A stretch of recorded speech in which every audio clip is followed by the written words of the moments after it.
with Vernisa and Jen.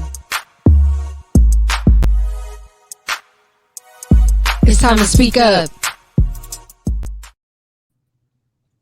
Hello, everyone. My name is Vernisa. Hey, y'all. This is Jen. And this is our podcast, Speak Up. What's up, Jen? Hey, girl. How are you? I'm doing well. How are you? I'm good, guys. We made it to episode 3 on our newest segment, SpeakUpJV Now. That's right, y'all. I can't believe how fast time is flying.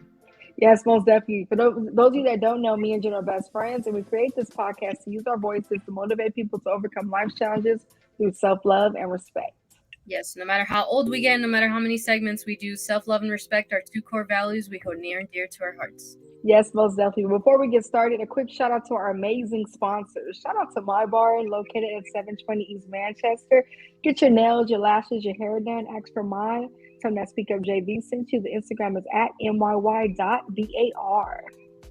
And shout out to our other sponsor, Crafted by 213. Is your partner tired of your lackluster performance in the kitchen? Are you tired of opening the fridge and not knowing what to cook? Do you close your full pantry and say there's nothing to eat? Well, call Crafted by 213. From catering to classes, let them craft the perfect experience for you. Bringing the flavors of the West Coast with love, Crafted by 213 will always leave you satisfied. Ask for a quote on Instagram at craftedb.213. Shout out to Courtney.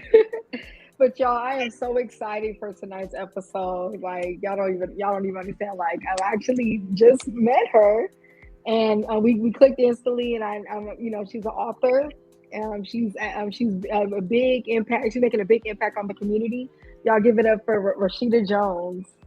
Hey, girl. Hi. Good evening. Good evening. How are you?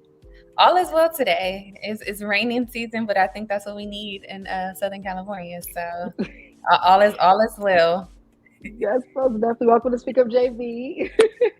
Again, thank you all for having me. I'm honored to be here. Yes. So tell us a little bit about yourself. As you mentioned, I am an author. That is the new title that I wear. I'm an author of a children's book titled Justice.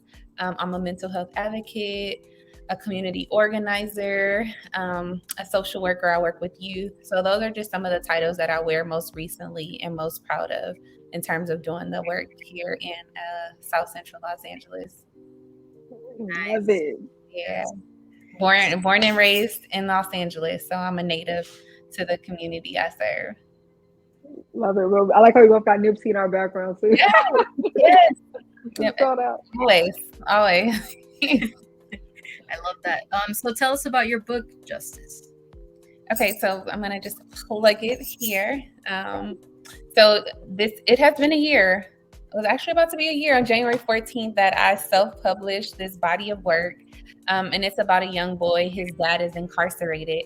And so he's having difficulties processing his feelings. He's experiencing like shame, isolation, embarrassment because of his dad's incarceration. And then him and his dad have a moment where they come up with coping skills as to how to process his experience. When he does that, he realizes he's not alone. So many other people are experiencing similar situations. And so this moment where he's like embarrassed and shame becomes a moment of empowerment for justice. And so it is a kid's book, ages maybe, let's say like elementary, second grade, to where kids can really receive it, up until like high school, and even adults has received this book. And so this is what I'm here to talk about, and how people are impacted, how our communities are impacted, and how we can heal from our experiences, or not even heal, because healing is like linear, but like continue to start our healing process, and open discussion for things that are important to us. Wow, I love that, because you definitely are opening up the discussion. Like when me and Jen were reading up more about the bio and stuff, I was like, wow, it's beautiful to have more perspectives out there. You know, everyone's going through different battles, and like when that story is actually written out, more people can relate and feel more comfortable opening up about their story. So, round of applause for that. So, what was your favorite part about creating the book Justice? So the favorite part was connecting to my nieces and nephews, because initially it was giving them an assignment like, hey, their dad is incarcerated. Let's talk about your experience. as I'm plugging them to have this idea as to ways to make money, share their story, it was like, what can we do to give you guys something to do outside of like the everyday activities? And as we're writing it, they became less interested. And now I'm writing it from my perspective. And I'm like, wait a minute, this is now personal. Something that I gave them as a project for themselves became a part of my healing. And so, yeah, it was just one of those things where it started off as one thing and turned into something else, but something powerful manifested from this project. If that answers your question. Oh yeah, definitely does. I'm like, okay. You're doing great. I love that so much. So I know you mentioned that you're also a mental health advocate. What got you into speaking about mental health in the first place? As a social worker, I was in grad school, and if you don't know, in college, I personally suggest that you take every opportunity to explore what you like before entering into the career world. And so in grad school, I was like, I'm going to try every internship. It didn't matter. And so I started off as doing like regular social work skills. And then I had the opportunity to go to mental health. I never heard of the term mental health before. And so I wanted to explore and sharpen my skills, and I stepped into it. And as I was like under a leadership of a mental health professional, as I was gaining like experience and expertise, I'm seeing that a lot of the things that the clients were experiencing was something similar to what I was experiencing at home, family, my community was experiencing, that I had no knowledge of. Like I lacked so much awareness in mental health. And so the more I learned, the more I was like, I can use this for myself. One, I'm big on like self-improvement first before I share the knowledge to anybody. And so as I learned and took up the information, I was like, okay, this information is useful. I have to take it back home. I have to take it to my family. I have to take it to my community. And I realized there was a lack of, there was really a lack of. And so I was just empowered to spread more information on mental health. And that's where I've been ever since, because there's a need, especially for people of color, Black and brown folks, especially people who are relatable. Like we need to know. And so that's where my interest came from, me just being curious in grad school. And I really stuck with it ever since, like being a serious mental health advocate, again, modeling it for myself and for others. Oh, I love that. Oh my goodness. Yeah, like excuse me, that's kind of how where SpeakUpJV was born for us too, in the aspect of we wanted to spread more awareness in the Black and brown community and talk about these things that aren't being talked about. So this isn't a question that we have right now, but I'm curious, what is a mental health tip you would like to share with someone who's, it could be anything, like a random. A mental health tip. Mm-hmm. It could be a mental health tip or a fact, I'm curious. Fact, I would say like remove any stigmas about mental health. Like define like what mental health looks like for you, right? So there's like mental illness, like what that looks like, and then like what does it mean to maintain your mental health? So be very clear as to what that definition is. And then like write down like what does joy look like for you? What does happiness look like for you? Like define what those feelings look like for you. Like so basically just starting with self. Like that is my tip to anyone. And as to why I mentioned like I gained this awareness of mental health, and I started with myself. Like I'm like, what does this mean? What does this look like for me? What does self-awareness look like for me? All right, now let me reach out to a therapist. Like, so again, if you want to understand mental health, that is a tip. Like start with self first and really just defining who you are. Yeah, you got me and Ginger's cheesing on that. I'm glad I can bring some sounds on this rainy day. Absolutely. Yeah, I love that so much because I feel like, it's easy to give advice or feel like we're giving the right advice to people. But if we're not actually doing that work, how do we even know that it's actually working, right? So you bringing that out there, it's like, hey, here's proof that, I'm not only trained and certified to give this advice, but I've also done it myself.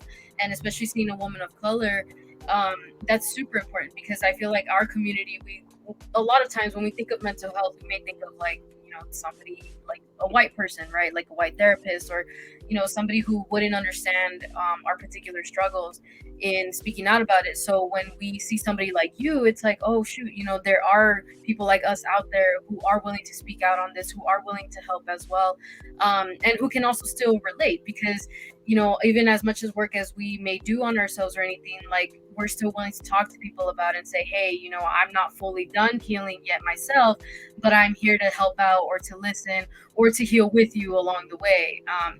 So I love that we're able to have you on here, because we need more faces like us out there, especially women as well, to be able to be willing to talk about these different subjects that maybe others may not be so willing to. Mm-hmm. Yeah, and I think that's beautiful that you said that, Bestie, because also too, seeing more faces like us and people having the bravery to come out there about what they've been through and showing, look, I survived this, and I like renewed and evolved from what happened to me in the past to become this powerful person I am today, to be able to speak about it and help others. So thank you, yes, again, for being on here. So how has the new year been for you lately? I know we're 9 days in, but how you feeling so far? A little mental check-in. How I'm feeling really good. Normally I have a list of goals and accomplishments that I want to set out, but this year I switched it up a little bit. I said I know with my work ethic and my faith, that everything that I want to do, it's going to happen. Like, I speak that the power of the tongue is going to happen. So let me just continue to improve what I'm already doing. And so in terms of mentally, physically, emotionally, like, just continue to build instead of creating a whole new list. Let me just build. So my physical, I'm training to run a marathon. So, I'm outside in the rain, no matter what the weather is, being physically and mentally prepared for that. And just embracing the days that they come, like connecting spiritually has been really big for me lately. So being intentional and when I start my day, being intentional as to how I want my day to be, and seeing it blossom into what I said in the morning. So I have no day 9 in, I have not one complaint, because I'm taking it as it comes. Like, I'm embracing each day as it comes. And I love that. First I want to say shout out to Keep It 100. That's where I actually met. Yes.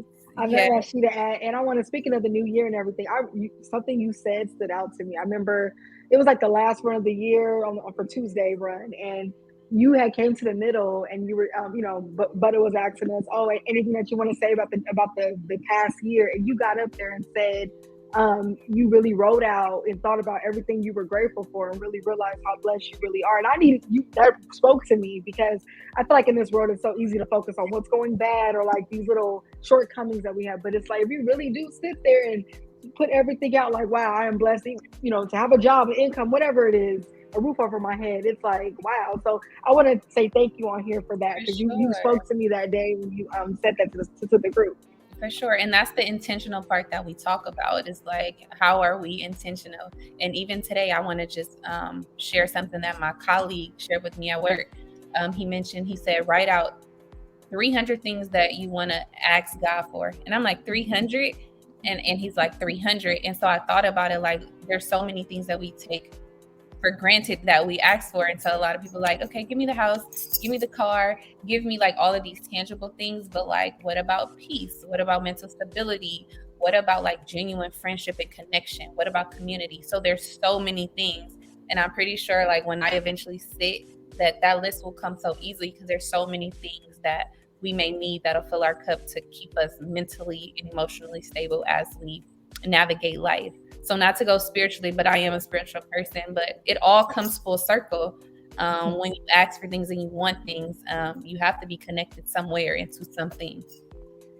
Wow, that was beautifully said.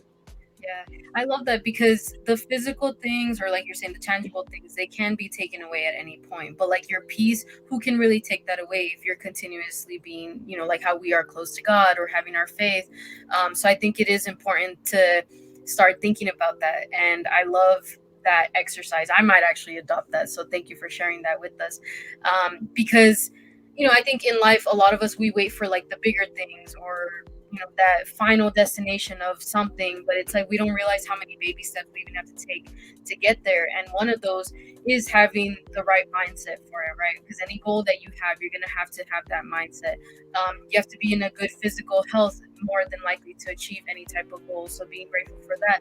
So that's like putting all those things into perspective and showing that it's never too early or too late in the year to start appreciating those things. So for any of, when this episode does come out, for anybody out there who is listening, I think it would be a great exercise for all of us to do, especially now that it is the beginning of the year. A lot of us feel like we can have a fresh start, if we were waiting for 2023, or if it's just a random Tuesday or a random Thursday, whatever, that we can finally start being grateful for something. Because if we really sit down, we can find those things, but it just takes a matter of actually doing it. So I really like that, and I'm grateful that you shared that. So I'll start with that as my number one. Yes, yes, I love it. So tonight's episode is titled "Give Your Story Justice." So, in honor of her book Justice, we had to play with some words and put it together. So tonight's Ask Up question of the day is, how would you make someone feel comfortable enough to share their story? So I'll go ahead and start. I'm really big on passions. I feel like when people get asked that question, what are you passionate about? They light up. And honestly, when people are passionate about something, there's something that it's a reason they're passionate about that. So for me, that's a good conversation starter, a good way to make someone comfortable, because I feel like when they say what they're passionate about, they're going to eventually go into their story of what brings them to that passion. What about you, ladies? Whoever wants to go first. I love that a lot. I think for me, it would be obviously like not pushing the person beyond what they're comfortable sharing, right? Whether it's a good thing or a bad thing. But also too, once they do start sharing, I like to sit still and, obviously make that eye contact gestures. But for me, that's a big one, because I notice the more I sit still within a comfortable silence, of course, I'm not going to be all awkward and just, but it creates that room of safety of like, okay, I can keep going. Like there's no judgment here, or she's letting me finish venting, or something like that. And I noticed that's been helping me a lot with any type of person that I meet in my life. And it even makes me comfortable enough to share certain parts of my story with certain people, because it's like, oh dang, thank you for sharing that with me. In order to build that trust or that bond as well, I'll share something back. So I would say the silence, along with a little piece of vulnerability on my side, helps me make someone feel comfortable enough to share their story. Oh, love that. I actually like what both of you all mentioned. I heard vulnerability and allowing like safe space. And I would have to agree. For me, I'm big on building rapport. So before you even tell me a story, like, what's your name? How are you? Tell me something you enjoy. Like, let me see you for you first before I hear your story. Once we develop that connection and we sense a vibe, then if you want to share your story, then by all means. But then it's me checking in with myself too. Do I even have the capacity for what you're about to share? Because depending on the time and the place, I know me and I want to be intentional. And so if I don't have the capacity mentally and emotionally, or it's just not the time, I'm not even going to create that space for you too. I'll probably invite it at another time. It may sound crazy, but sometimes we have to protect our energy first and be intentional, because let's just say, Bernice, you have something to say and I'm rushing. I got to go to the next place. And then I have to cut you off. And you're like, well, this is why I don't never open up to people, or I never share. So just being really intentional with that. But I would say like building rapport would be my first step. So you may not share that story initially when we meet, but because we connected, you're more than likely to share it again, because if it's meant to be, we'll connect again to where you'll be able to share the story. But I really do believe in building rapport initially first, so you can be vulnerable, I think that's a social worker. Yes. Oh, beautiful.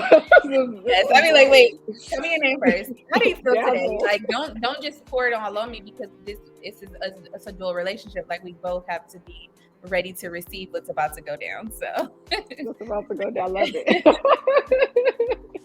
But again, holding space all together though, because again, these are real situations, real life people. and you may be sparking up like trauma. You may be really digging for something, and just, are you ready to receive that? Oh, I like that. Hope y'all listening out there. Take notes on that one. That's a good one. Wow, great answers, ladies. That was a good. So we're gonna talk about now the importance of speaking about what you've been through and like the healing effects of owning your story. I actually find it very healing to acknowledge the things that I've been through, and then like to know who to share it with, like you were saying, and like when to share it. That has definitely helped me because there was a time like I used to like hold things in and act like nothing bothered. Oh, I'm okay, it's fine. But I was actually hurting myself by like just letting everything fester within me. So that's something I would have to say about that. Yeah, one big thing that I love that you mentioned from your book that has a lot to do with sharing the story is realizing you're not alone, right? Like, I think that's a big thing that stood out. And when I think about it, it's like, yeah, I can't be the only person in the world who's going through this particular situation. Yes, it may be my particular family member or something, or even myself, but it like somebody has been through something in that sense. And if I'm not talking to anybody, whether professional or not, like, how will I ever know? And especially if we've never been taught on how to properly deal with something traumatic or anything that may have happened to us, then we don't know if we're actually on a more destructive cycle versus like actually working towards our healing. So you're realizing that in speaking out about our stories and what we've been through, that we can actually build maybe even a community, or maybe build a trusting relationship with somebody. And it's just a beautiful thing, because I feel like us as humans, we are social creatures, right? We're not meant to be alone. So if we can go through even our struggles with somebody, whether it's just an ear to listen to, a shoulder to cry on, whatever, like, it's comforting in a sense in knowing, as much as my world feels like it's crashing down, I don't have to go through this alone, and there's somebody who's going to help me ease that pain even just a little bit. Oh, I love that. Yeah. Sorry, Rasheeda, were you about to say something? No, I was just gonna say, as I'm listening to, it's kind of like a learned behavior. Like, we're taught, like, what goes on in this house stays here, or we're taught by society that if you have somebody incarcerated, like, they're bad. And so I don't want to associate myself with it being bad, because now everybody's gonna look at me like I'm the bad person. But then you unlearn that, or at least that's what I had to do, and that's what I display in Justice, is that I have to now learn that it is okay. Like, as though I learned that it was not okay to express myself or to keep my business in my house and not to speak against things. Now I'm having to relearn that it actually is okay. And so that's a learning process. And that's why, you all are creating this platform to say, like, hey, there's power in this, and let's talk about it, and let's create platforms and communities to relearn what we were taught. Because again, society is shifting. And so, and it's shifting in a major way and in an important way. And so how can we empower ourselves through storytelling? It's crazy that you mentioned, I love that you mentioned storytelling, because last week we did an episode and we were talking about the different lenses that we see the world through. We all see the world differently, because of everything that we've been through and how our lives have shaped us. So it's really about giving people that grace too, as well, because you don't know what lens they're looking at the world from. You know what I mean? We're all three of us look at this world differently. So that's a good thing to bring up. So in honor of everybody, justice, what does justice mean to you?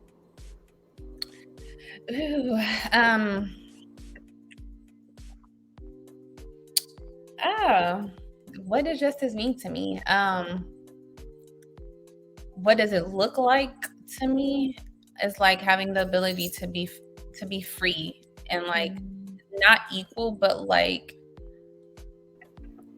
equity, like us having like the same access. Like that's justice. Giving fair opportunity, giving second and third chances, providing resources for things that we need. Like, that's what justice looks like for me. Like, standing up against and for things that matter, speaking up for people who don't really have a voice or the courage to speak up against themselves, empowering people. Like, there's not just one definition for justice. Like, justice is my baby. Like, that's what justice means. Like, justice can have so many different meanings for me, like, when I look at it, but it's ultimately like speaking against and for something. in an empowering way that benefits not just self, but like community for all of us. Oh, I love it. Y'all heard it first here from the author. The real definition of justice. I love it. Jade has a question for you. So tell us more about Mental Note. Yes. So Mental Note by Imani Tafiq is my other baby. I call it my projects like my babies because I put so much hard work and intention and just love into it. And so Mental Note by Imani is a platform where I just promote mental health in the Black community. And so there's 3 ways that I do it. I talk personally through my experience in a relatable way through blog writing, just about different topics. And then I have a Writing Wednesday feature where I provide a quote, and then there's a quote, and then there's a writing prompt, and then you have the opportunity to write. And then the last portion is Feature Friday. And so if you're willing to share your work, if you use writing as a form of healing or coping, then you can share your work on the platform. And so you just have people throughout the community submit their work, and I feature it on the website. And what has come from that is I created mental note cards. And so in the mental note card deck, you have music, you have affirmations, you have quotes, you have coping skills, you have activities, and you have writing prompts, all created by me or inspired by some of my favorite music or like influential people. And so the idea is, what if I cannot afford therapy? What if I don't have access or the time? I can just pull a card from this deck and listen to the song that's going to uplift my mood, or write because I need to write and I don't know what to write about, but I need to release these emotions. Or I don't know any coping skills, but I can pull a coping skill and it'll tell me to go dance in the mirror or go take a hot bath with lavender. And so the idea is just to, again, from a cultural perspective, like I'm a Black woman, young, relatable. Well, I feel like I'm relatable in some ways. And so I think there's a lot of people who are not as relatable to our culture, who are giving us tools and resources that we need to help us. So I'm like, let me create something for us, by us, that can be useful and helpful to our community. So that is my platform, Mental Health by Imani. And then the tangible tool would be the mental note cards, because I believe in, yes, I'll make you aware.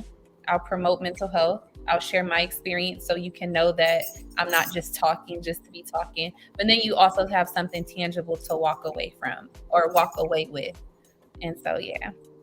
That's amazing, because I think in that aspect too, you make mental health less scary. You know, like how you were saying, it's relatable. So I think a lot of us, at least me, right, before I started all of this, like I used to think of mental health as like, oh my gosh, I have to talk to somebody, I have to do all these big things, you know, there's a deadline for it. But with yours, you're like, can I call it a toolkit? Is that safe? Yeah, it's a tangible tool. Okay. Yeah.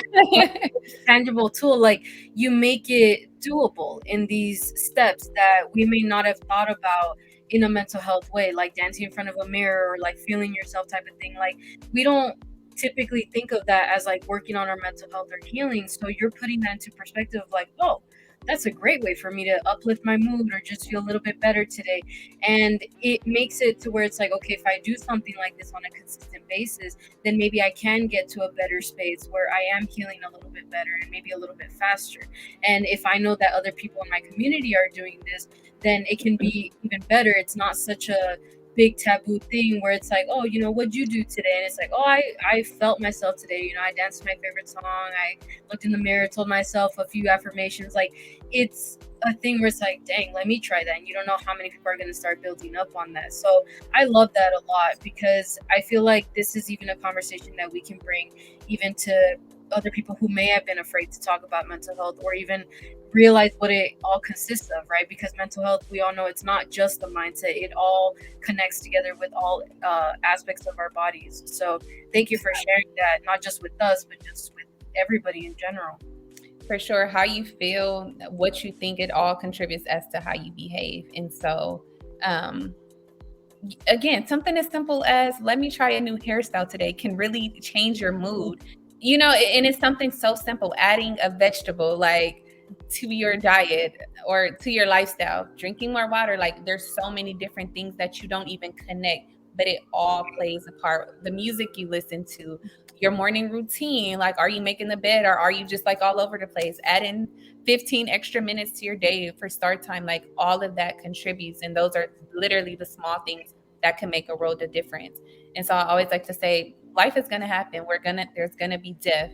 There's going to be things that's going to make us sad. There's going to be things that can put us in a space. But like what you choose to do and how you respond is the ultimate decision, you know. And there's going to be some mental health illnesses that we just can't escape, that are more like out of our control, and you're going to need like medicine and stuff like that. But what you can control, like let's take hold of what you can control for yourself. Oh, yes. Well said. I love the hairstyle one. That's Jen. Jen, change your hairstyle. Seriously, change your hairstyle. You're going to be feeling yourself, okay? And I'm the dancing in the mirror one. That's mine. Yes. It's literally the smallest things. And it goes off of what we were saying about, you realize you're not alone. And I love this because even though all the people that are reading the cards that you have are sitting in the same room, they're still interacting with each other because all these were made by someone else within the community. So it is a way for everyone to come together. And then, like you said, it's people that are relatable. I remember being in college, me and Jim both went to UC Santa Cruz, and I had a coworker. I worked at a coffee shop, and she was a psychology major, and she was reading me some statistics that she learned in the class, but it was all Eurocentric, like basically the statistics that she read. It definitely did not go with the Black and Brown community, and I had to correct her about that because I was like, you're reading me these statistics as if they're facts, but I was like, that doesn't go for everyone. You have to check what data is it representing which population. So I'm glad you brought that up about people being relatable, coming together, giving that advice to each other. So, and just to piggyback off of that, I'm glad that you mentioned that. But before I made justice, like I actually did my research in grad school on the impacts of incarceration. And so I was looking at a lot of research, and you have a lot of, again, people who don't look like us telling our stories. So I'm like, why not me do my own research, do my own data, be a contributing factor as a Black woman who has had someone incarcerated, and see what that's like and add to this body of knowledge. And then look what has came out of that. Like I graduated and did my research study in 2015, and you have how many years later, 4 or 5 years later, where I'm writing a book, a tangible tool, how incarceration can impact you, but then also tools as to what you can do to support while still promoting literacy, children's literacy, and building family relationships. So yeah, that's important. Us adding and telling and narrating our own stories. Oh, I love that. Yeah, real big out there. So what got you into writing? A way to cope. It was my form of coping. As a young girl, it was like sometimes mom didn't have it, and sometimes we couldn't go outside, and it was just a lot of barriers. And so I had my imagination. I had a diary, and I had my pen. So I just allowed my imagination to go with me. And so I've been writing ever since. It would go from storytelling to dear diary to writing self-note and love affirmation notes and letters to myself, and to now me forming a book and working on another one. It's just, writing is so therapeutic for me. And then especially being able to go back. So I have my writings. Sometimes I tear them up because I don't want to live those experiences or feelings anymore. But then majority of my writings, I keep them because I go back like, God, look what you didn't take me through. Like, or Rasheeda, look how much growth you have, or look at all the things that you said that you wanted out of life. And now look at where you are. I found something when I was 18 and I wrote, I want to go to college. I want to have a bank account. Like, it was just like small stuff that I wanted at 18. And then here I am, in my early 30s, like, look at God. Like, and I still have that paper. That paper will be with me forever, but just like the power of manifesting and praying and actually working hard for it. And so again, I say all that to say writing has been very therapeutic for me and like helping me see and plan how I wanted my life to look.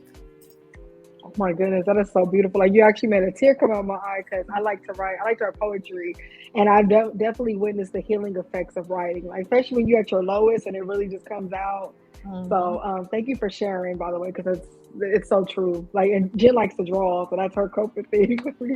You gotta have something. So it is time for our tweet up segment. So y'all know I like to be on Twitter. So something that I tweeted this week that goes with our episode is, you never know what battles people are fighting. Show love. So this is huge. It goes, me and Joe were actually talking about this last week. We're talking about, person could be smiling, but you do not know what their mind is telling them, what their self-talk is like.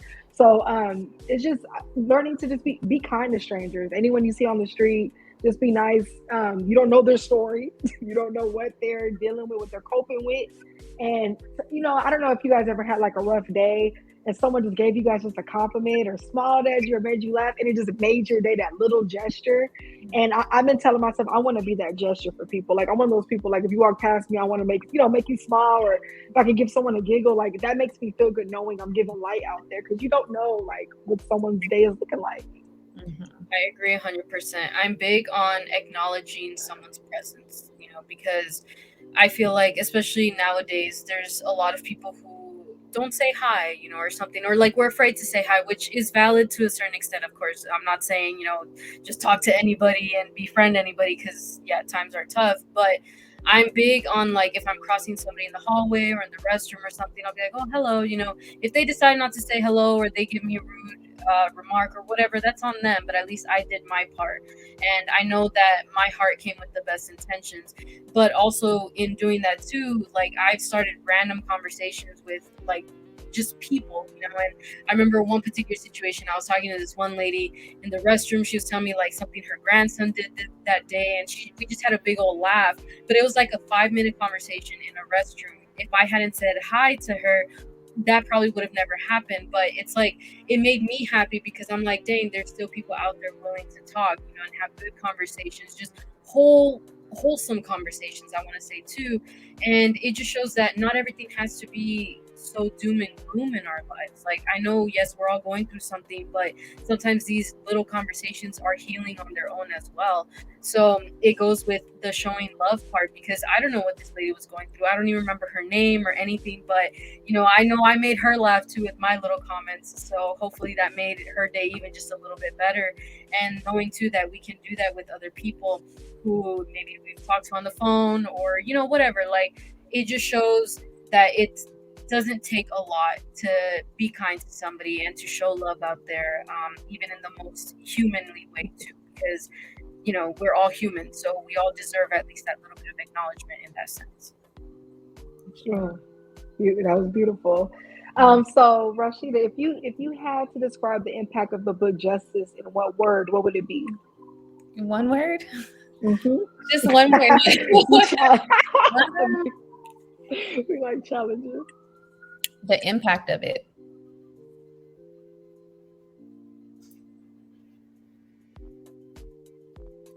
Maybe liberating. Liberating. Yes. I love that. Liberating. And I'll tell you why. Because it has allowed so many people to come out like, hey, this is my story. Or, hey, you spoke to the inner child in me that I didn't even know that I was experiencing. I needed this. I could have imagined what this was like if this was around if I was young. Or then you have men coming out, or young boys, like, being able to see the representation of this young boy expressing himself. And so you have men, like, being expressive. And so that's a liberating feeling, like, when like, a tool can do that for people. And so again, a lot of things that I do, like, this was a goal, but this is way bigger than me. Like, this is something that can shift, like, our community and be like an asset. And so it was a liberating feeling writing it, because it was my story and I got it out, but also it allowed other people to feel liberated and living in their truth. Oh, I love that. Yeah, I feel like liberating is a nice word to use too, because I think of liberating, you think of freedom, you think of everything. It goes with justice, and it goes with, like, releasing the shackles of the fear, the things that hold us back. Oh, I don't want to be myself. Sometimes we're scared to be ourselves out in the world, or we're ashamed of our story. Like, let's say there is something in our upbringing that ain't the best thing, but there's something beautiful and liberating about owning that, and being able to say, I've been through this. So, great word. That was good. Here I am, and here we are, and we still rise. Like, that was one of the biggest, the messages at the end is like, we still rise. And so in spite of Dad being incarcerated, in spite of Justice going through what he's going through, in spite of mom, of course, like being a single mom, which we see all the time, like holding the family down, or even single dads, like regardless of whatever our community go through, whether it's divorce, mental health issues, like whatever the social issue is, like we still rise above because of the resiliency we have in us, and because of like, you know, the love in the community where we're able to build and stuff. And so, yeah. Oh, I love that. Yes. And I think this is why too, it's important to be fair with ourselves when we're even sharing our story or recalling our story. Like, I know for me growing up, I was taught, you know, that whole like, oh, not my kid, not in my family type of thing. So I grew up thinking I had to be a certain way. If I made a mistake at any point, like, then I must be a bad child, you know. And obviously we're all our own worst critics, so that critic in me just became even bigger. And I was like, oh, well, I have to be the good child, you know, I have to do this. And it just created a lot of pressure for myself that when I did make certain mistakes, or I was, you know, involved with certain people that I shouldn't have been, it made me feel ashamed of that, of those decisions that I made. And while I'm trying the best to take accountability for them, it also reminds me that I should be more fair with myself, in the sense of, you know what, I was working with what I was given at the time. I didn't understand certain ways that I shouldn't have been living at that time as well. And now that I know better and I'm trying to do better, I should also have grace with myself, in that sense that at least with those decisions that I've made, the people that I came upon, if it weren't for them, I wouldn't be the woman that I am today. And I'm actually not ashamed of that story anymore. And yeah, while I'm not going to go out there and share my entire family story or, you know, personal story, there's certain things that I'm like, you know what, yeah, I'll own it. I came from this type of household, you know, and even helping my parents in that sense too.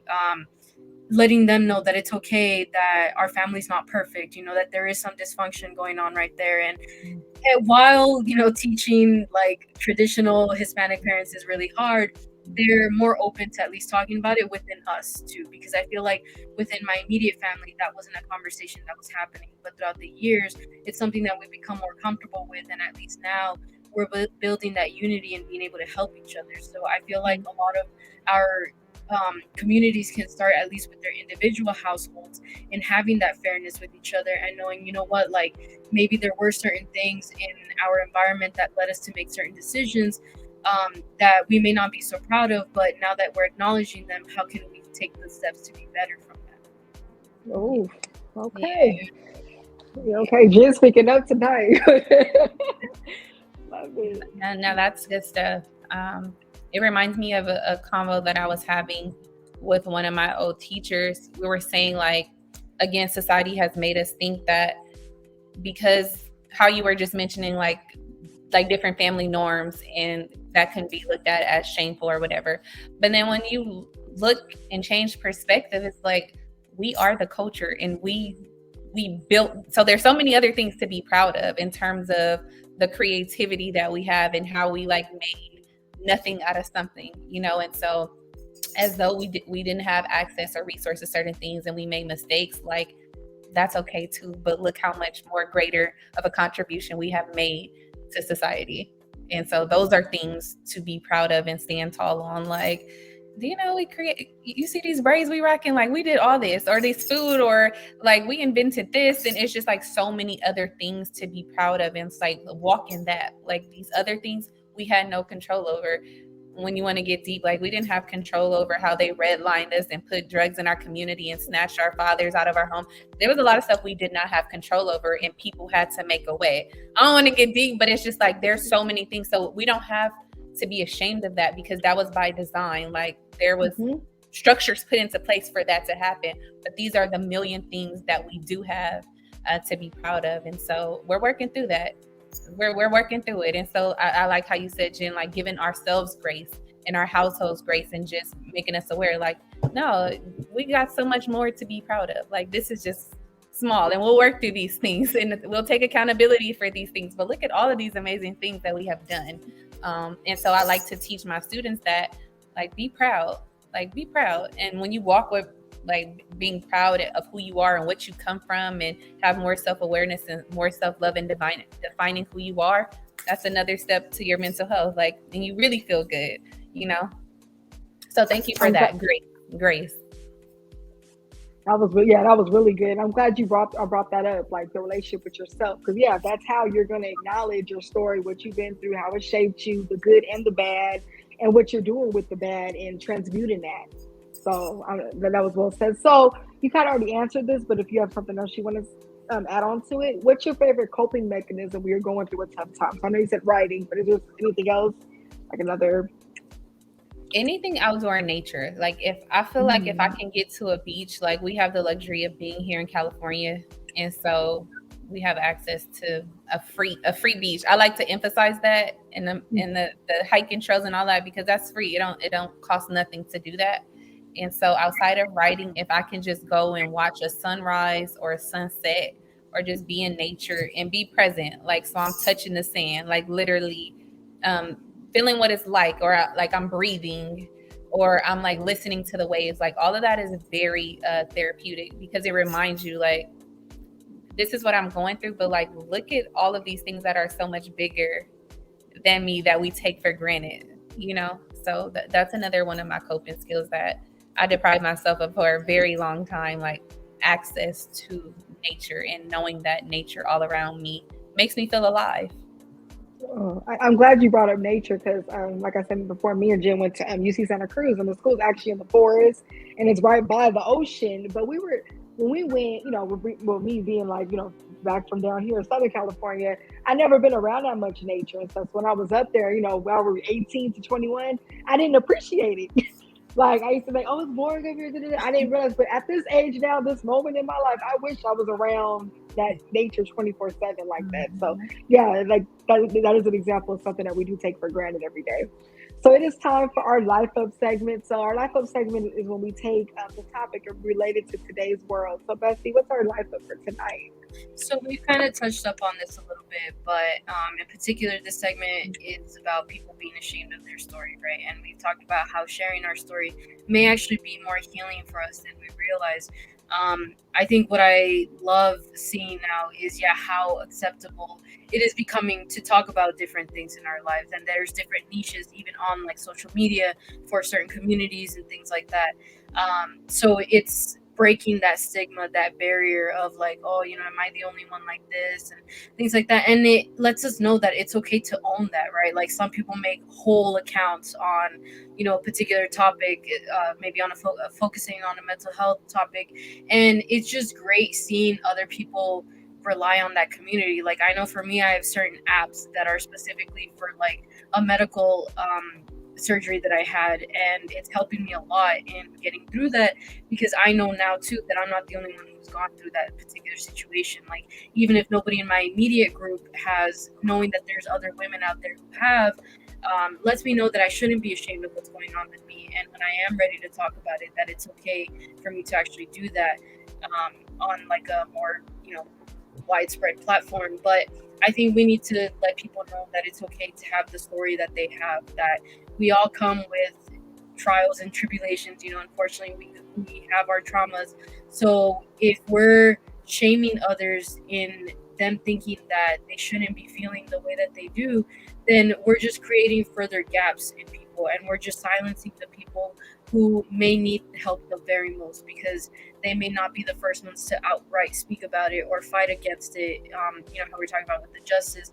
So when we're letting people know that they have that safe space, no matter what kind of community they coincide with, then it's letting them know, okay, this might be normal, maybe not the way I'm handling it, but the fact that it happens, let me find out other ways on how I can be at a healthier relationship with what's happened to me.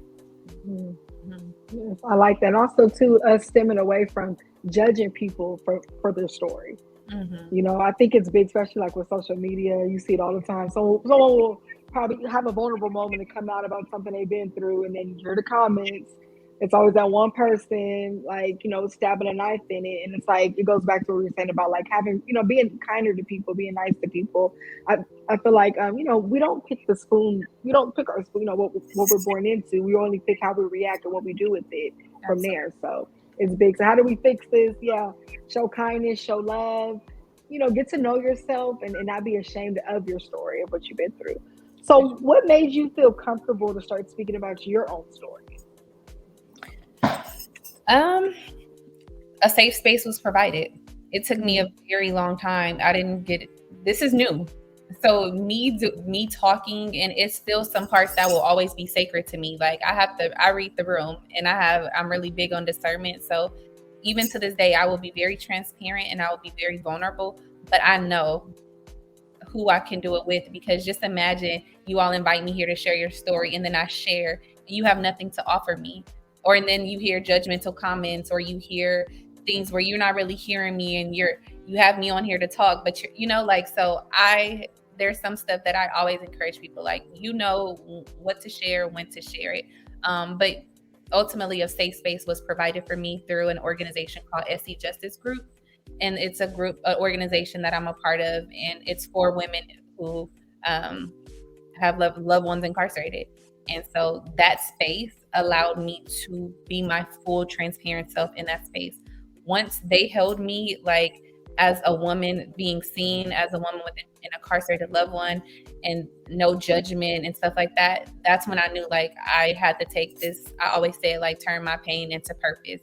And so in that space, it gave me the confidence and the love that I needed to go out into the world, to even advocate on behalf of incarceration. Because prior to that, in college, like, I didn't want nobody to know I had someone incarcerated. Prior to that, I didn't want nobody to know that I was from South Central Los Angeles. Like, there was no pride in it because of what I thought the world would perceive me as. But it was in that group that exposed me to love and held me as a woman and seen me as, someone who needed it. And so from there, that's when I went to therapy and developed the self-awareness and the mental health. And so I would say just having a safe space. And that's how it started. That's where it stemmed from. And which is why, again, it's important to provide platforms with people who can do that. Because prior to that, I did not have it. I had everything else, but I didn't have that safe space. Even within my friends, like, I still didn't feel safe where I can go to them and they understood. I knew they loved me. I knew that they would listen, but I didn't think that they can hold me in the way that I needed them to hold me. And so it was that organization who helped me develop and blossom into this advocate, into this woman, into this empowered, proud person that I am when it comes to incarceration. Oh, wow. That was beautiful. So we have another sponsor to shout out. Shout out to Be Actual Natural. Why settle for less? All their products are created with you in mind, for a goal to let your self-love show through your self-care.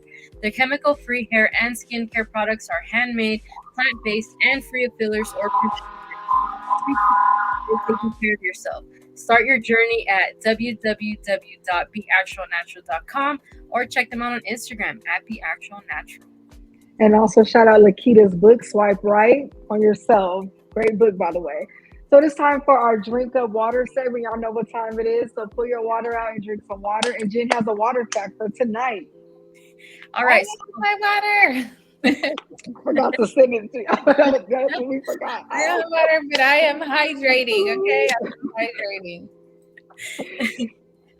So the water fact for tonight is drinking water may activate your metabolism. A boost in metabolism has been associated with the positive impact on energy level.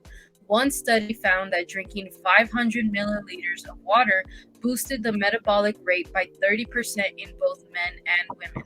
These effects appear to last over an hour.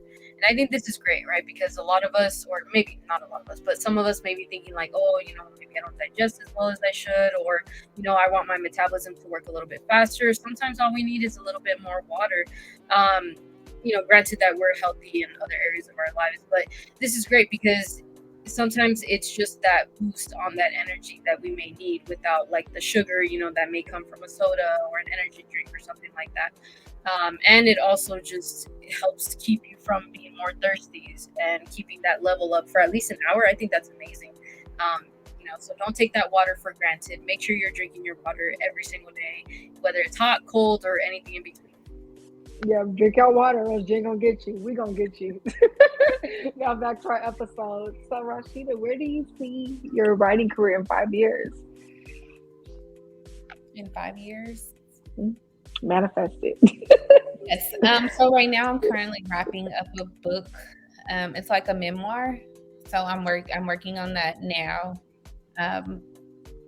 and I want to write another children's book. So I see 2 more books in 5 years, and I see me just continuing to use writing as a form of coping. That's it for now. I really do believe that justice is going to take me very far, because it's the first. It's the first, and so wherever it takes me, I'm ready. I'm ready. Yes, love that. Oh, that was great.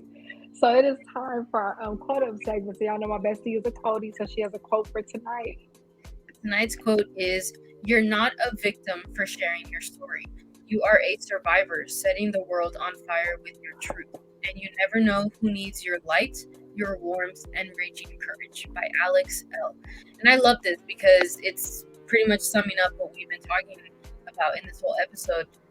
But especially with the setting the world on fire with your truth, right? Because it's like you don't know how much we just need to spark that conversation, how much is really needed in the community until it's actually talked about. And if maybe you're the first one who does it, it may be the scariest, most terrifying thing, but when you see the impact that your story has afterwards, then you realize like, oh shoot, and maybe it doesn't even have to be on such a big scale too. If public speaking isn't somebody's thing, it can also be just maybe with the family member that you never know needed your story, or they maybe did some damage and you're finally letting it out and they didn't realize, that happens too, unfortunately, or whatever the story is, that if we finally feel safe enough to share it, we don't know who's listening. We don't know who may have needed those words, or to just know, hey, somebody who appears to be normal, somewhat put together on the outside is going through something like this too, then dang,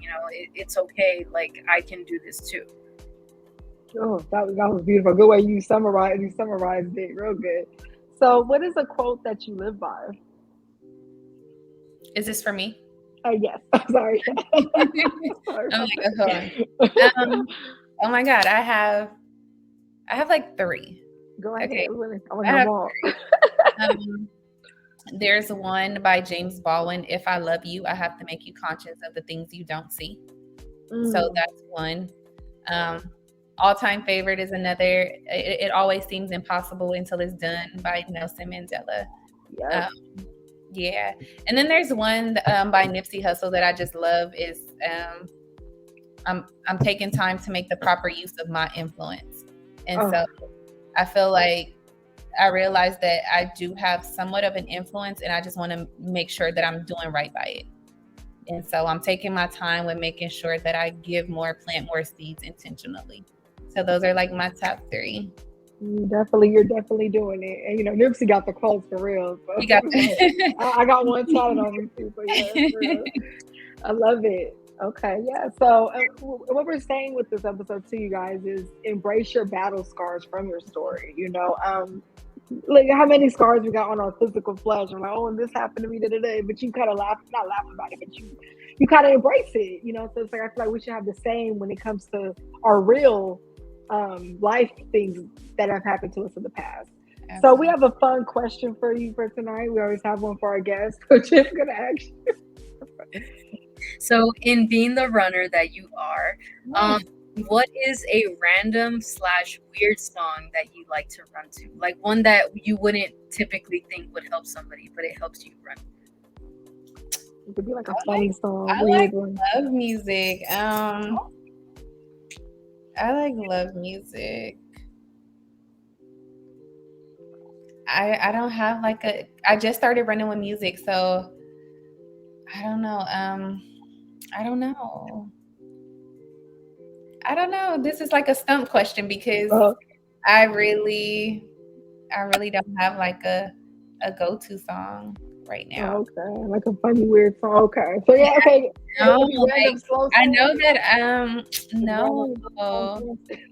That goes with it because I think people run the fast music, so the fact you run a love song, that's pretty cool. Yeah, I'm like a lover, so I'm like, it's either gonna be Nipsey. It's no in between. It's either a Nipsey playlist or just like a random selection of love songs. Like I play Carrie, Honey, like that's a good one. Fantasy. It's just I'm not gonna sing on here. I need to run to that. Actually, you just ever added to my running list. Yeah. Okay. I think you answered it good. So, honestly, how does this relate to self-love? Self-love is owning your story, loving yourself, even your story. I think sometimes we partially love, like, we love certain parts about ourselves. The pretty parts, this and that. Love all of you. Everything that you came from. Acknowledge who you are, why you are the way you are. I think all that goes hand in hand. So that's how this relates to self-love. So we have a question: how do you practice self-love? I do a lot of notes to myself. Like every night, I have a jar that sits on my countertop. So when I come in at the end of the day, I write a note. So it's either one thing I'm thankful for or like a note to self. And so I'm constantly affirming myself and putting it in the note jar every day. Recently, I just started rereading The Sacred Woman. And so I'm reading it now. That's allowing me to tap more into a self-awareness that I didn't know that I needed. And so I feel like this is going to develop a whole nother area of self-love for me. But I do a lot of self-talk, like, Rasheeda, let's go. Rasheeda, one more mile. Rasheeda, you got this. Like, it's a lot of self-talk, motivating myself, because if I can't rely on nobody else, You can rely on yourself. Absolutely. And it's funny because when I bought A Sacred Woman, I remember the lady at the store was telling me, she was like, you have to read this with a grain of, like, read it real slow, take it in. It is one of those books you really have to slowly go through. But I feel you on the healing effect. I picked it up like 2 years ago. I wasn't ready for it. I picked it up 2 years ago. I opened it and I was like, I put it back. Yeah. And so, but now I'm in a space where I'm receiving it, I'm digesting it. And that's something that we can attest to life. Like, sometimes stuff gonna be in front of you, you're not gonna be ready for it. But if it's meant to be, it's gonna circle back at some point when you're ready, and it's gonna be right when you need it. And so, because I'm on my spiritual journey, like being more invested in that, this is right on time. I got my highlighter, like, yep, this what we doing. So, and that's just encouraging for anything. Like, life will give you what you need when you need it. Oh, I love that. And Bessie, what's our last question for her for tonight? So this is the question we like to ask all of our guests. What do you want to be remembered for? I want to be remembered for... Sorry, these are some reflection questions that you need time to kind of sit with, but I know we're on a time crunch. I want to be remembered for a person that was always willing to try. Like, there's nothing that's off limits for me. Like, I'm always willing to experience the fullness of life. Like, when it's all over, again, I don't want nothing to have been left on the table. I remember Nipsey saying it in one of his interviews, and that's really how I feel. Like, anything, whether it's running, biking, trying a different food, experiencing a different country, meeting and connecting with people amongst different cultures, I don't want anything left untouched if it's a desire in the heart of mine. And so in doing that, I hope that I connect with as many people as possible to plant seeds so they can be, or whoever can be, encouraged to do the same. Like, we literally only have this life one time that we know of. And so in it, I want to live it till its fullest. And that's what I want to be remembered for. Like, I wrote books, I adventure, I was like Santiago and the Alchemist, like literally living in my journey and in my truth. And so that's what I would probably want to be remembered. Well, you are definitely doing it. I just want to throw that out there. It's an honor to have you on our platform. And, go piggybacking off what you said, let your light shine. I think that's the best thing. Let it show. Why are we hiding it? Let's show it and put it out there and own our story. And what's our wrap up for tonight, best friend? So take time to learn your story, and when you do, don't be afraid to share it, because you'll be healing not only yourself but others as well. And that's something we wanted to leave everybody off with, and hopefully it's a message that with this episode that is being conveyed to anybody listening out there, because you never know, right? It doesn't have to be on a grand scale, but it can be just that one person who may have needed your words. It may have been yourself as well, because they do say your answers are already found within. So maybe in doing all that self-talk or just sharing your story, maybe healing just yourself, and that's really where it starts from. Oh, yes. Can I have something for you all before I go? Oh, yes. Okay, yes. So I have the mental note cards here. This is what the deck looked like. So out of affirmations, quotes, songs, activities, which one do you want me to pull from? And that's where we can share with the audience. Okay. You said affirmations, quotes. Quotes, activities, songs, coping skills, writing prompt. I'll pull from out of the segment, and that's what we'll leave on. Which one, best friend? I'll let you pick. Okay. I will do quotes. Quotes. I guess she loves quotes. Good one. Okay, I am pulling. It's the blue section if you ever get a deck. Okay. Okay, so this one reads, "If you cannot find peace within yourself, you will never find it anywhere else," by Marvin Gaye. Ooh, I love that one. Can we do an activity one too? Yes. And this is on the back, so it's double-sided. I'll read this quote as well. "Learn to let vulnerability inspire you and not frighten you. What makes you vulnerable is what makes you human." So I think that both of these are in line with what we were talking about. Yes. Completely. And you said a song? Activities. Oh, an activity? Mm-hmm. Let's see. Activity. Spend your life finding your purpose or live a purposeful life. Watch Walt Disney's movie Soul starring Jamie Foxx. Then take time to reflect on the film and explore how can it apply to you. Whoa. Okay. Like that. I love that. Thank you for sharing that. The one on that, because it's double-sided, this activity, explore different genres of music. Create a playlist of music that makes you feel good. Visit Mental Notes Feel Good Music by Imani Tawfiq and for a preset playlist. So I also have a preset playlist. So. She got a preset playlist, y'all, too. Yes, this is the deck. Again, if you're interested, it's on my website, Mental Note by ImaniTawfiq.com. Justice is on TawfiqsPublishing.com. It's on Amazon. And so, again, these are tangible tools that you can use that can be helpful from the company of your own home. I love it. And can you also shout your Instagram out and the other websites for the audience? Yes. Again, Mental Note _ by Imani _ is for anything related to the mental health component. And then Justice is Tawfiq's or at Tawfiq's Publishing on Instagram is where you can get the book. If you order it from my website, it's the book. An activity book is also included in bookmarks. And yeah, that's my plugs. Make sure you guys tap in and support. I love it. Yes. I'm happy we go on it now too. Absolutely. Love it. We appreciate y'all tapping into our third episode of our new segment, SpeakUpJV Now. But before we go, a quick shout out to our amazing sponsors. Shout out to My Bar, located at 720 East Manchester, Inglewood, California. Get your nails, your lashes, your hair done. Ask for mine. Tell them that SpeakUpJV sent you. The Instagram is at nyy.bar. And shout out to Crafted by 213. Is your partner tired of your lackluster performance in the kitchen? Are you tired of opening the fridge and not knowing what to cook? Do you close your full pantry and say there's nothing to eat?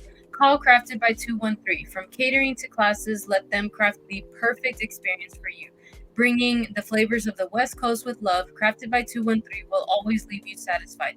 Ask for a quote on IG at craftedb.213. And last but not least, shout out to Be Actual Natural. Why settle for less? All their products are created with you in mind. We're going to let your self-love show through your self-care. Their chemical-free hair and skin products are handmade, plant-based, and free of fillers or preservatives. Treat yourself while taking care of yourself. Start your journey at www.beactual.com, and the Instagram is at BeActualNatural. Thank you again for joining us. This was an amazing episode. Yes, and I hope you guys are all out there enjoyed as well. Tap in with us. Our Instagram is at SpeakUpJV. My Instagram is at Bernice. That's V as in Victor, ERNISA. We're on Twitter at SpeakUpJV. And also check out our pre-recorded episodes on Spotify, Apple, Podbean. SpeakUpJV is global. We love y'all. We hope you guys are having a great year. See y'all next Thursday at 8:30 p.m. Bye. Okay.